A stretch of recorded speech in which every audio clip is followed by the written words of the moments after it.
Pakistan continues to face the wrath of its own systematic failures and oppressive policies in Balochistan. The region, which has long suffered under Islamabad's heavy-handed rule, has now become a battleground where the Baloch Liberation Army escalates its fight for independence. A recent attack near Turbat underscores the deepening crisis, with questions mounting over Pakistan's ability to address the region's grievances or manage its burgeoning dependence on China. A report. Balochistan's decade-long insurgency has claimed yet another grim chapter.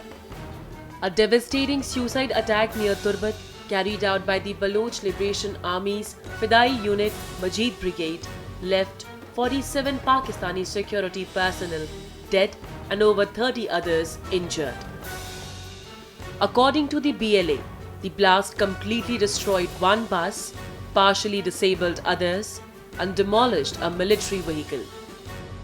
The convoy, comprising 13 vehicles, including 5 buses and 7 military vehicles, was en route to the Frontier Corps headquarters in Turbat when the explosion struck at approximately 5:45 p.m. local time.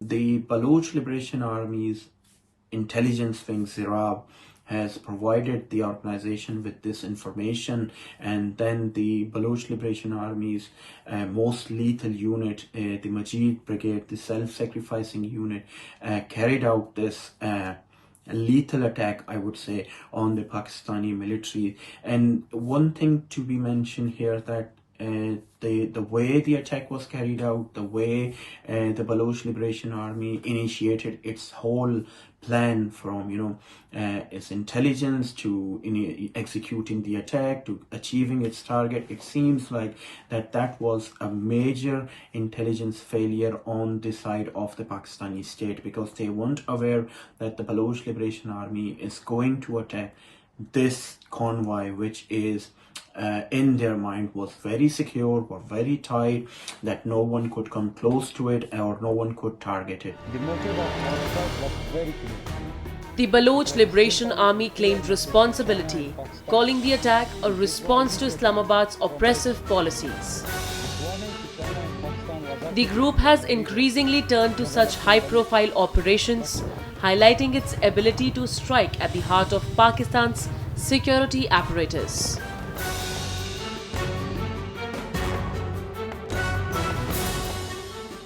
The recent attack by the Baloch Liberation Army,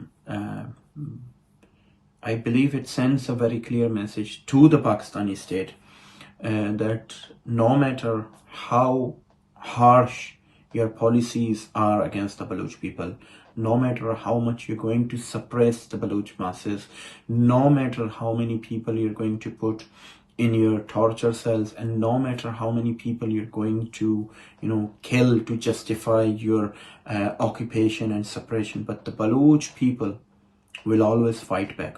They will always demand their just right to be free, because Balochistan is their motherland, and they will never allow anyone, be it Pakistan or its allies in shape of China or any other international power that is supporting Pakistan. Balochistan's insurgency is deeply rooted in historical grievances. Despite being rich in natural resources such as gas, coal and minerals, the province remains one of Pakistan's poorest. Over 70% of its population lives in poverty, with basic amenities like education and healthcare largely absent. The Baloch people have long accused Islamabad of exploiting their land while depriving them of its benefits. Enforced disappearances, abductions, and brutal crackdowns on dissent have only fueled resentment. Activists, students, and intellectuals are routinely targeted by Pakistan's security forces, deepening the mistrust between the region and the federal government. They have been silenced, they have been suppressed, they have been, forcefully taken away from their land. They have been forced to migrate. So all those people, everyone in Balochistan, when they see that the defenders of the Baloch land are still there, they're still fighting for the freedom of Balochistan, and not only fighting, but they are growing a strength and they are becoming stronger on a daily basis, and this gives a very a bright hope to the people of Balochistan. And that is the reason that the Baloch Liberation Army is succeeding. The Baloch Liberation Army traces its roots back to the 1970s, when leftist guerrilla groups began demanding autonomy for Balochistan. Over the years, the insurgency has evolved into a more organized resistance targeting both Pakistani and Chinese interests. The group opposes Beijing's economic footprint in the region, particularly projects under the China-Pakistan Economic Corridor. They argue that these projects exploit Balochistan's resources while providing no tangible benefits to its people. The insurgency has gained significant momentum in recent years, with attacks becoming increasingly sophisticated and deadly.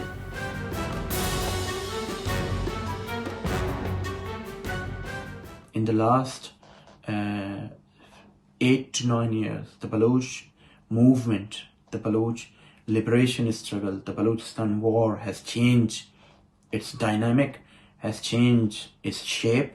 So in past, the Baloch armed organization would have attacked the Pakistani army, would have attacked a Pakistani military outpost or checkpost from far distance, and then they would just try to protect themselves with using the guerrilla war tactics.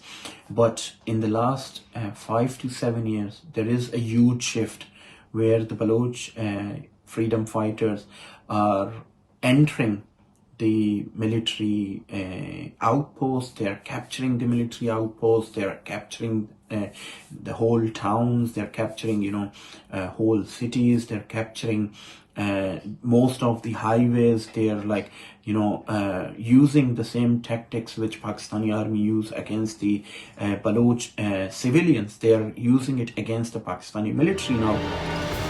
The lack of meaningful dialogue and Islamabad's reliance on military suppression have pushed the region further into chaos. The absence of a political solution has left many Baloch people disillusioned, with armed resistance emerging as the only viable option for autonomy or independence.